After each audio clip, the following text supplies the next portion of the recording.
The supporters of a popular downtown bar are celebrating a victory tonight. We have seen people from as far as Yellowknife in Canada and Australia. The future of Sneaky Dee's appears to be safe after a proposal to redevelop the land was withdrawn.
Sneaky Dee's is a landmark bar and ultimately music venue at College in Bathurst in downtown Toronto. And when I was in university, we used to go to Sneaky Dee's all the time. And so recently Sneaky Dee's was in the news because there was rumblings of a developer tearing it down and building some condos in that area. And that brought back some pretty fond memories, and so I thought, let's take another look. It is a very cool venue, and I think a lot of people would also classify it as a bit of a dump, which means it totally deserves to be on my layout.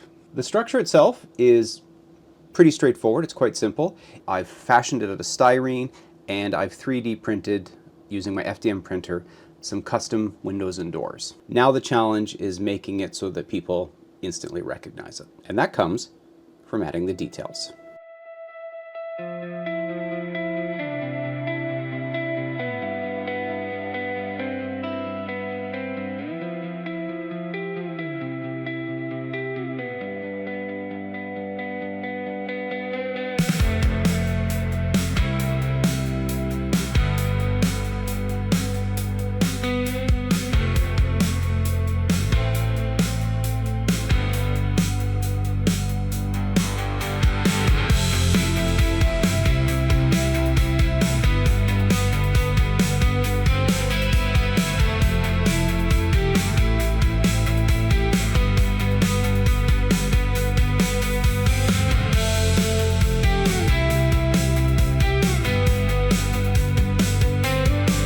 So I'm going to say that the basic structure is done. So I added some window casings, a few architectural details around the roof line.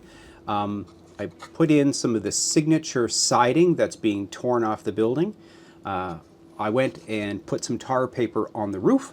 And the last little detail was adding some texture to simulate the angel stone on the front corner. So the structure is finished, and now it's time for some paint and weathering. If you've ever watched any of the other episodes, you'll probably know that I'm a sponge and rattle can sort of painter. It's quick, it's very affordable, and it suits my method of working. But this time around I'm going to try something a little bit different. Recently I was gifted a new airbrush, compressor, and paint, and I am desperate to find a project to try them out on, and so we're going to try it out on this. The airbrush is a Gaahleri Turbox Mini.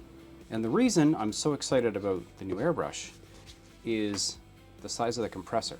It is a desktop size, and apparently it runs at only 40 decibels. And even though I can do a bit of airbrushing in the back room here in the Blair Witch basement, I prefer to be able to work on the desktop, and this doesn't take up a lot of room.